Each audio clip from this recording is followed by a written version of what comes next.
Welcome back to CryptosRUs. I am George. We're all George. So, bullish cases for Bitcoin. Actually, a lot of bullish cases for Bitcoin. So today there's plenty of example that I want to share with you guys why you should be bullish for Bitcoin. Why Bitcoin is the way. And also have to talk about Jerome Powell, what he just said in front of Congress that sent markets higher. What did he say?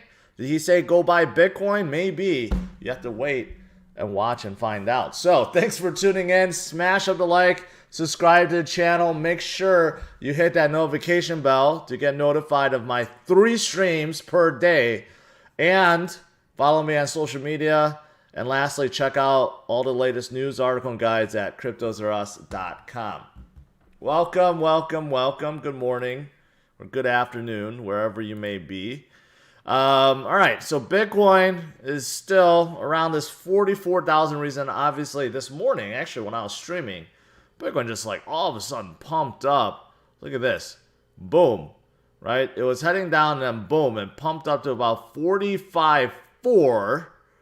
And then it came back down and now we're down a little bit. But overall, you can see sideways. We're stuck between what, 42.7 and 44.5. This 44.5 is looking pretty hard to crack. But, you know, that's just how it always is. Just like this, right? When Bitcoin was stuck under 40,000, and then boom, right? It always happens. Bitcoin sometimes needs a break, needs to consolidate a little bit within a certain range before heading higher. But right now, there are a lot of bullish cases for Bitcoin and crypto. And in Q&A, I'll share with you guys a little bit more about a couple projects on mine that's very undervalued, I believe, even with the rally that we've been seeing recently. So Bitcoin and crypto overall still up, a lot of green, a lot of movers right now, right? So overall, we are definitely moving in the right direction. Now, you may have noticed that Dow is pumping, NASDAQ is pumping, S&P is pumping, Russell 2000 is pumping, and the VIX is not pumping, but oil is.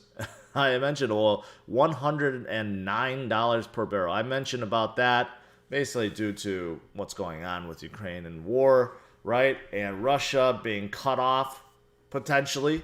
But yeah, what sent markets really high? Well, it's because of Fed Chair Powell. So what did he just say? Well, he just testified in front of Congress, basically, you know, rehashing what he's thinking. And basically, he recognized that labor force is strong, very strong. In fact, ADP report came out this morning, close to 500,000 jobs added in February, and then readjusted for January, and it was positive 500,000. So basically, 1 million people found jobs within the last 2 months. But basically, labor force is strong. Inflation is still very high. So he will be raising rates. That's coming.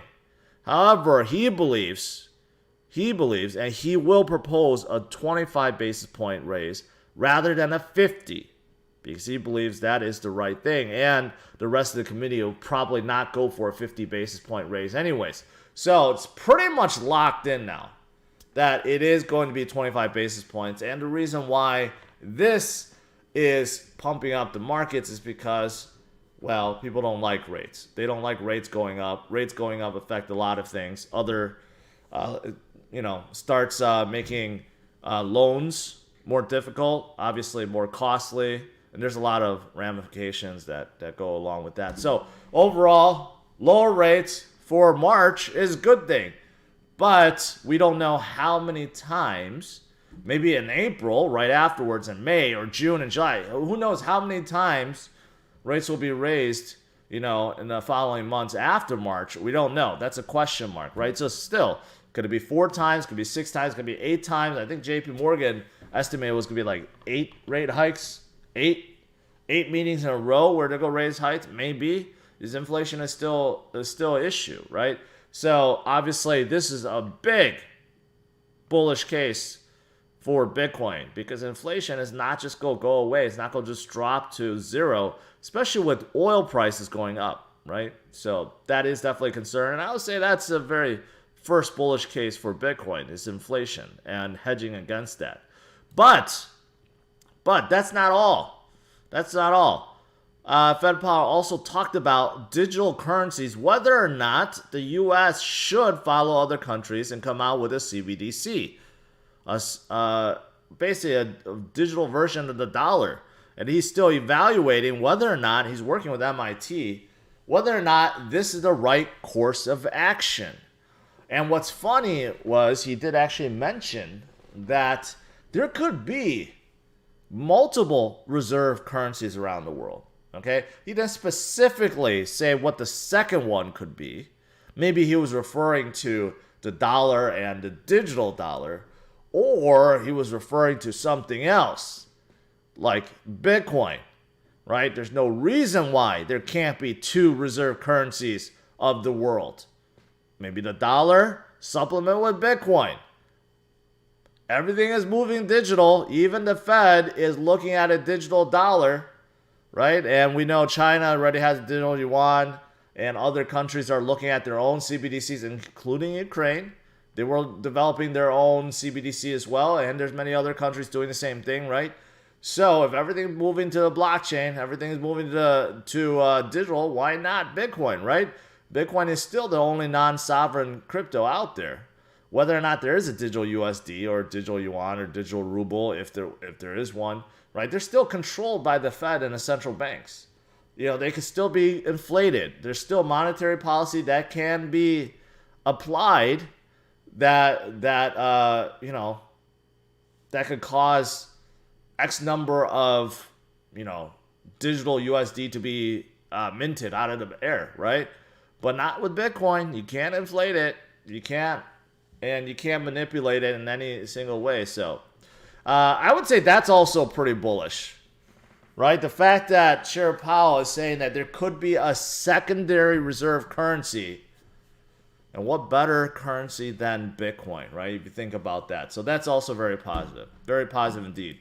What's also positive is a global supply chain logistics company worth $8 billion. They have $1.6 billion on their balance sheet, and they just admitted they have Bitcoin on their balance sheet. Now, they didn't break it out of the $1.6 billion. How much of that is in Bitcoin? It could be $1 billion. It could be $1.6 billion out of $1.6 billion is in Bitcoin too. We don't know. It's not broken up. But he does recognize that, yes, they do own Bitcoin. See, secretly, all these giant companies are coming out, and they're all admitting they have Bitcoin, right? This is what's happening behind the scenes. And none of these guys are going to Coinbase and starting a personal Coinbase account and buying on Coinbase. That's not what's happening. They're buying it through OTC market. So when they buy, it's hidden. It doesn't cause a price increase, right? But this is what's happening. This is why the liquid supply of Bitcoin keeps going up, because all these guys are buying, and they're not as forthcoming as Michael Saylor and MicroStrategy, right? Every time MicroStrategy buys, they post it on Twitter, and everyone knows about it, right? Vast majority of companies do not want people to know about it, because right now it's accumulation stage. No one wants everyone else to be accumulating. They want to be the first to accumulate, right? These companies are very secretive, but they're starting to let the cat out of the bag slowly. Every single one is starting to come out and say, "Oh, we own Bitcoin," right? And the more they buy, the more that's being taken out of reserves, right? The better it is, and cause the price to go up. So, again, very, very good, very good indeed. So we have another $1 billion company that owns Bitcoin, among the many that have already been announced. Australia is trying to be more pro-crypto. I know a large portion of my audience is from Australia. So the Aussies Advisory Committee lists key factors for easing crypto adoption. Oz says, DCA always works. Thank you. It does. You just DCA. Just don't even worry about it. Just DCA, and you only have patience. It works. But thank you. But yeah. Australia, I think there's a lot of citizens already involved, right? But they, as a whole, as a country, they're trying to look at what's the safe way to fully embrace crypto and do it in a safe manner, right? And basically just make sure we have our ducks in a row and make sure all the regulatory concerns and stuff like that is taken care of. Just like the US, right? Remember, Biden had an executive order to make sure all the branches evaluate crypto thoroughly and propose how to regulate it properly, right? This is coming, and many argue that this is actually a really good thing, because this is truly what needs to be done before major adoption from corporations and funds and family offices and pensions, right?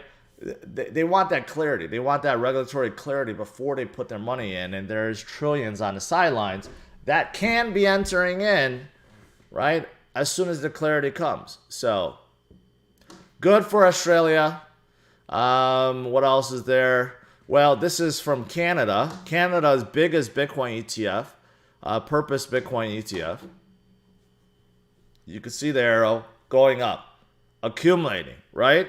And this is during a time when Bitcoin is weak. When Bitcoin came down, you could see, while Bitcoin's going down, guess what's happening with the ETF? It's going up. And you know why? Because people are buying. People are buying the dips. That's what you're supposed to do. You buy the dips. You buy when things are low. You don't try to buy when things are pumping up, right? So many do that. They wait until things pump up 100% before they ask, hey, George, should I buy in now? Is it too high? Well, that, you wouldn't have that problem if you bought low or you've just DCA'd along the way, right? You just don't have to worry about it. And that's the surest way to do it. But this kind of proves it. Why would the fund for Bitcoin ETF go up while Bitcoin's price is going down? Because demand is there, and there's a lot of demand. People that recognize Bitcoin is going to be here. It's not going to go away. And it's proving itself right now in front of the world stage with what's happening with Russia and Ukraine, right? So, and also with what the Fed is thinking about with inflation, right? I mean, this is the reason why. So it's good. Willy Woo compares Bitcoin to the growth of the internet, and he's basically saying right now is so early. It's basically, if you think about the internet in 1997, that's where Bitcoin is right now. This is kind of hard to see, okay? Right here, you can see on the left side, 1997 internet users, 120 million, right? We're right there. And you look at Bitcoin, excuse me, and then there's the PayPal accounts, and then Bitcoin, the number of users. Obviously, the growth and adoption of Bitcoin is much, much faster, but as of 2021 of January, right, 135 million users, but we're going up way, way, way faster at this point. That was like a year ago. So, bottom line is, what does this say? Adoption for Bitcoin, although is exploding right now, still in its infancy. Just think about what we were doing with the internet in 1997. I think broadband was just starting to get hot. People were still on dial-up and getting away from, your 56.6 kbs connection, right? You started to see more adoption of of email and news online, right? I mean, this was pre-mobile, and this is right before the dot-com bubble, when everyone thought that, everything like pets.com and everything was going to go sky high until everything bursted, right? Think about how early that is in 1997 for those of you guys that were around that back then. But yeah, so that's how early it is right now with Bitcoin, with crypto, with Web 3.0, with NFTs, with DeFi, with lending, right? Everything that I've been talking about. Still very early. Very, very early indeed. This page does not exist. Okay. Bill Miller also went on CNBC, talked about how bullish he is on Bitcoin, but he presented in a different perspective. He was looking at it this way. Look at what's going on with Russia right now with all these sanctions and asset freezes. So Russia is estimated to have like $640 billion worth of assets out there, and 50% of that is in US dollars and euros. which have been confiscated now, right? So basically 50% of their wealth is gone. And Bill Miller's making a case, well, if you're Russia, right, you don't want to go through this again. Why would you want, 50% of your wealth to be confiscated by other countries? So you would want to add in something that isn't controlled by other countries that can't be just shut down and taken away. So he's making an argument where Russia and Putin, specifically Putin, should be looking at adding Bitcoin to their balance sheet, which many have already speculated has been happening already. And I have no doubt Putin has been buying. I mean, he's been talking about Bitcoin for a long time. Probably owns a ton of Bitcoin, right? But right now, what I'm more curious about is the Russian citizens. And I've been talking about Russian citizens, how they're getting the worst end of this, outside of what's happening with the cities of Ukraine, right? Obviously, there's a lot of devastation. But if you're a normal citizen in Russia, you are getting financially devastated. You're getting brought back to the Stone Ages. You're losing everything that you have. And what are you going to do? You can't do anything with your money. You can't transfer it out. You can't switch it into something else. You are limited with what you can do. So the answer, what they can do, is turn to Bitcoin. And I bet they have been, because if you look at the volume of Bitcoin exchanges that deal with ruble, has been going up through the roof, right? So that's what's happening. But anyways, interesting argument from Bill Miller. I think it makes a whole lot of sense. But again, bullish for Bitcoin. And lastly, just to show you guys, this is from On-Chain College. This is looking at the supply active for at least 1+ years, or last active, basically showing a liquid supply, basically the number of holders that have held at least 1 year. And we have seen periods throughout Bitcoin's history where you have this top moment, then the bottom moment. Usually the bottom moment is at the end of a bear cycle, okay, the bottom of a bear cycle, and then we start over again, right? And it's very apparent every time we have that bottom, right? And this is just measuring the number of people that's holding at least 1 year. This is not anything else. So basically it's just measuring weak hands and strong hands. Do you have paper hands, or do you have diamond hands, right? And the paper hands always sell off, and that's usually when you get a bottom of this, and then it starts over again. Interesting enough, right? It seems like we have hit that bottom.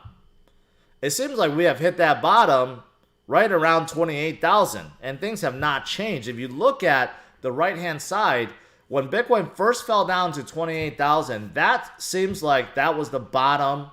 That was the bottom, and we went through like a bear market, okay? And now we have recovered from that. In fact, you could see that despite the fact we have fallen from 69,000 down, it's a temporary stop, because the supply, at least the holders that are holding, continue to buy, continue to hold, and you could see that flipping up. That number is over 60% now. 60% of the supply have held over 1 year. Does not surprise me. And it will continue to go up. It will continue to go up despite everything that's going down. In fact, with everything's going down, it's only goes straight in Bitcoin. So again, very positive. So there's a lot of positive stuff overall, right? If you're not convinced, you just gotta pay attention right now. A lot of geopolitical, macroeconomic stuff, right? But it's really strengthening Bitcoin's case if you pay attention. So overall, pretty darn good. Now, with all that said, there are still a lot of opportunities. We're not fully recovered. We're nowhere close to it. Although I take that back. Some are close to it. Like Terra is really close to their previous high. They're sitting at 93, and their high was at 103, so they're only $10 off. So some are close, but most are not. But the two that I want to point out, I don't have any data right now with me, but I will share more about this tonight. The two that I feel like that are really, actually three, I should say, that are really sold off, especially for in the last 90 days, is Solana, Cardano, and Polkadot. These three have sold off way more than others within the top, the big caps within the top 20-25, right? And they haven't really moved all that much recently.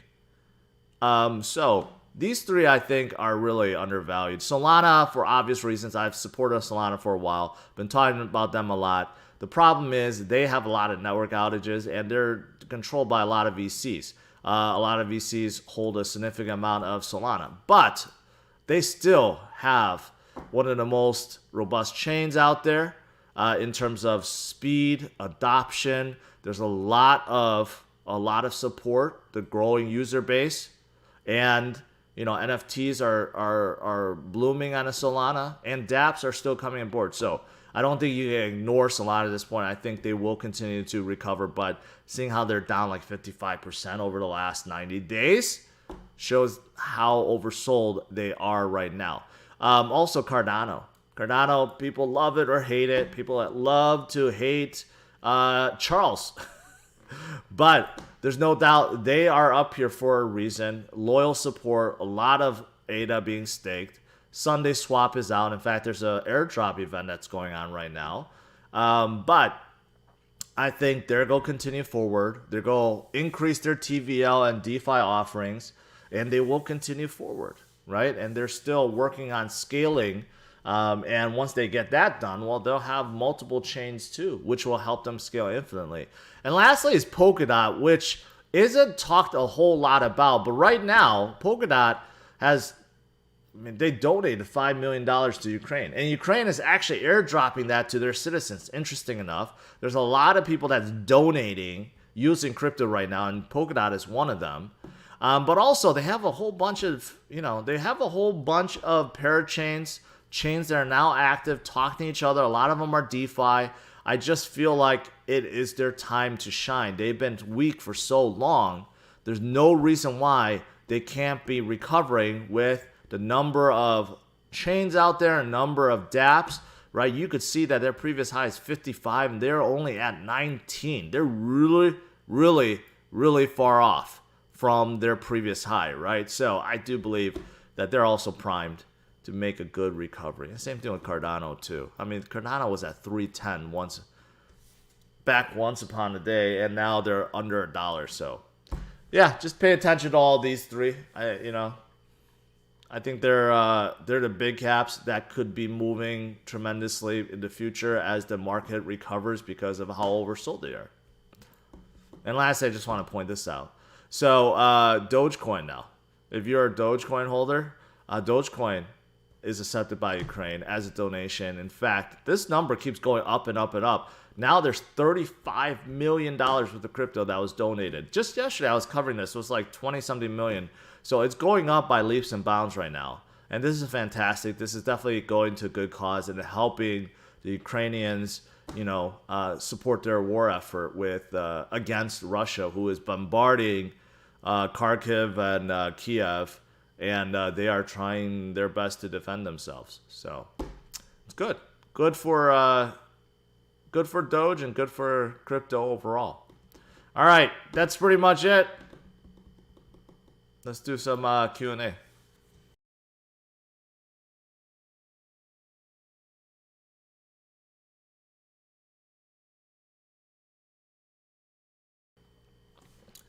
Suck brick. Okay. Strange. Phantom is nowhere on CMC and not mentioned tonight. I mentioned him just last night. So don't blame me for not mentioning him when you're not paying attention to all of my videos. I just covered Phantom last night. And they are on CMC. They're at number 30 on CMC. So what are you talking about?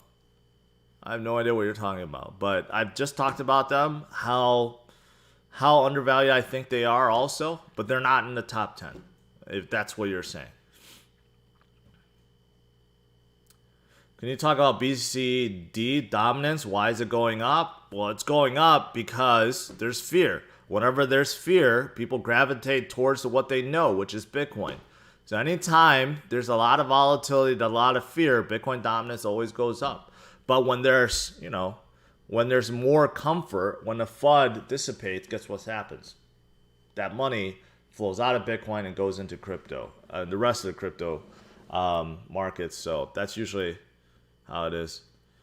Yeah, people, I'm looking at their comments. People remember the 28.8 dial-up days, and then it went up, got bumped up to 56.6. And then you had DSL, right? Or something like that. I don't even forget the terms. And then finally you had broadband. Yeah. AOL chat rooms, yes. I never spent much time in AOL chat rooms. Rodrigo says, why you block me? If I blocked you, you would not be able to post that. So obviously I didn't block you.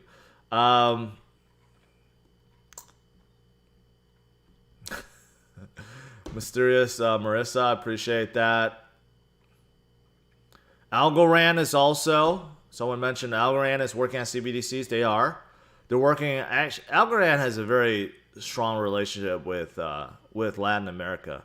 And I have no doubt that they are working with a lot of Latin American countries on their own CBDCs. So, did I say? What is the possibility of Solana reaching 160? Well, of course, it could happen. They were at 260 at one point, that their peak, right? Can Solana get back to 160? Sure.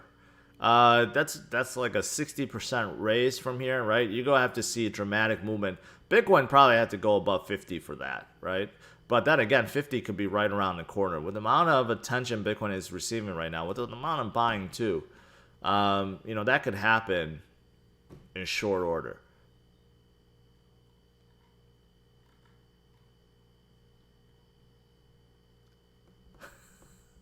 Suhan, I appreciate that. I appreciate that rule has worked out for you, but no, I'm not gonna be tattooing that on my forehead.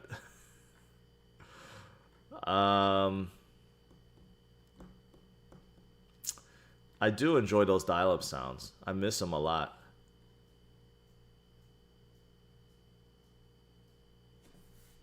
Steve Unknown, no, he does not have VeChain trapped in China. Don't be spreading FUD. In fact, they are based in Singapore. They're moving their headquarters to Europe, but they still have strong ties with a lot of companies, not just in China, but worldwide. Right? You just have to give them time. Right now, I think what they were really behind on was the transition to DeFi. They were really concentrating on B2B, but not B2C, and that's what they're working on right now. So really, the consumer aspect of crypto, what VeChain is working on next, will help them.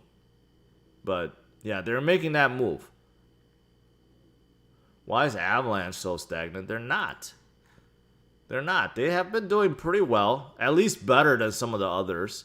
But yeah, you could see they're up 20% for the last 30 days and 5% last 7 days. So they're moving. Not nearly as stagnant as, say, Cardano or Solana, right? So, yeah, we've been moving better than Ethereum.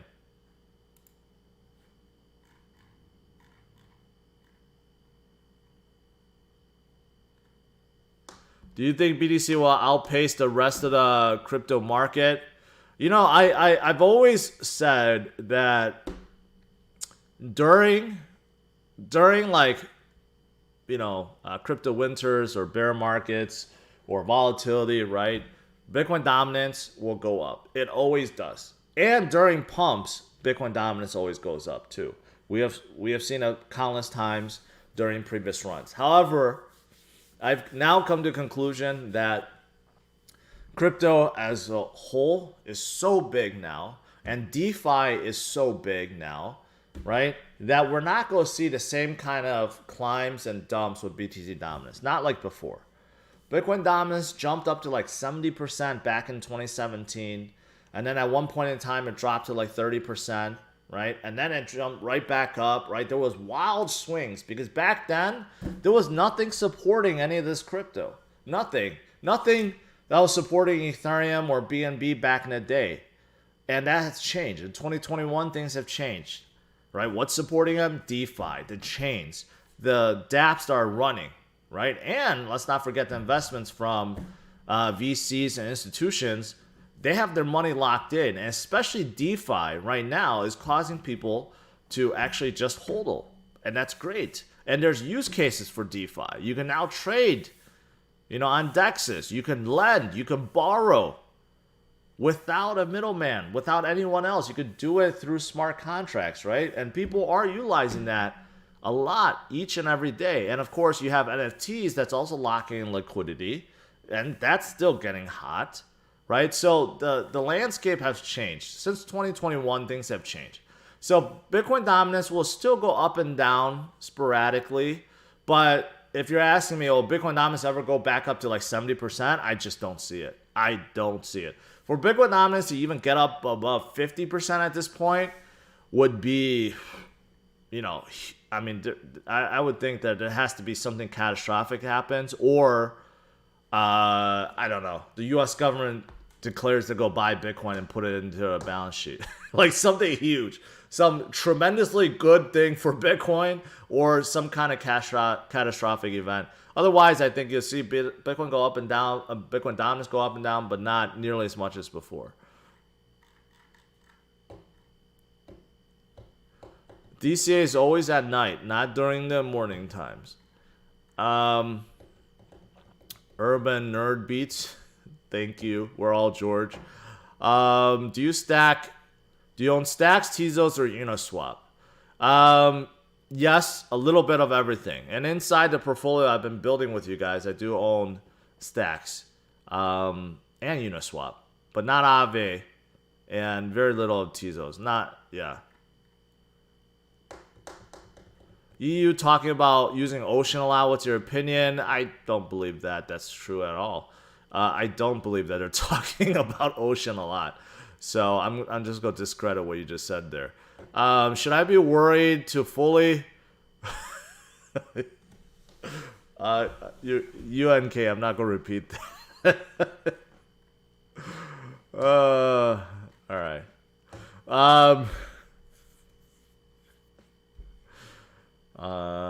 Did you ever look into Kylan? I did, but I just didn't think it was for me. It's a whole bunch of South Korean companies that invested into this, blockchain that's meant to be used for retail, but just seems like they don't have a whole lot of adoption, right? I think Terra has definitely taken that space as the leading South Korean company in the crypto space.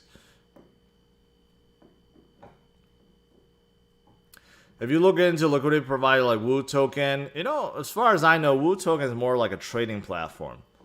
They're a trading platform that you get discounts on fees, and I do believe they're like a DEX that offers leverage trading too.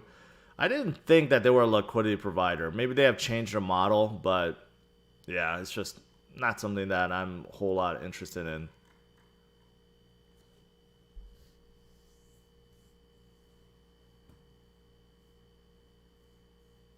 I don't think anything of UMA. I think people start asking me UMA because it somehow pumped. Whenever something pumps, everyone starts asking about it. What do you think about it? What do you think about it? If it pumped already and you have no idea why, then you should probably not be in it, to be honest. You don't want to get in at top again, okay? You don't want to get in just because it pumps. So be careful.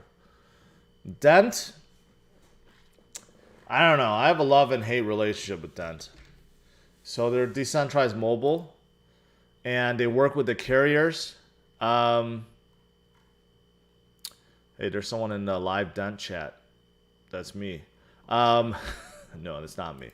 But yeah, you can see that they pumped up so much in March, and then since then they have done nothing. Like basically no recovery at all. So this was just like one giant fake out. So they're decentralized mobile. Basically, they work with the carrier, so you could use eSIM. So basically, wherever you travel around the world, you can go into Dent, and then you can buy data, right? And then use it, and then use your phone. And you can also sell data too. And by holding Dent, you get a discount on how much mobile, on mobile purchases. There's a lot of cool stuff. But ultimately, they're still at the mercy of the mobile carriers because the mobile carriers are providing the data, so Dent has to still negotiate with them. And it's not used everywhere. And honestly, I don't know if you price compare whether or not it's any cheaper. But that's what they're in. I mean, overall, I think it's an interesting concept. Could definitely work, and I'm sure there are millions of people that have used it, but Yeah, it hasn't really recovered at all compared to its previous high. How is the SEC going to go after Celsius and the Voyager? Same tack at BlockFi? Yeah, basically. I mean, SEC, they already announced their playbook. They openly declared, and they shot a letter to Coinbase saying, if you come out with your lending program, we will sue you. So obviously that made Coinbase back down, right? Then they go after the second biggest, which is BlockFi. But BlockFi is going to come out with another yield project or yield account that will be regulated by the SEC. So it's not like the SEC is saying no to everything, but they just want to, I guess, their cut, whatever that may mean. But yeah, it's pretty certain that they're going to go after number 2 and number 3, probably Celsius and Voyager. And just they basically want to regulate any kind of lending in this space, right? The SEC is trying to protect the banks. They want to make sure that DeFi does not just overtake the banks, but also they do care about consumer protection. At least that's what they claim. So yeah, most likely they will go after everyone. What do you think about Crypto Blade's game comeback? First of all, I didn't know that was a game. Second of all, I have no knowledge of them coming back.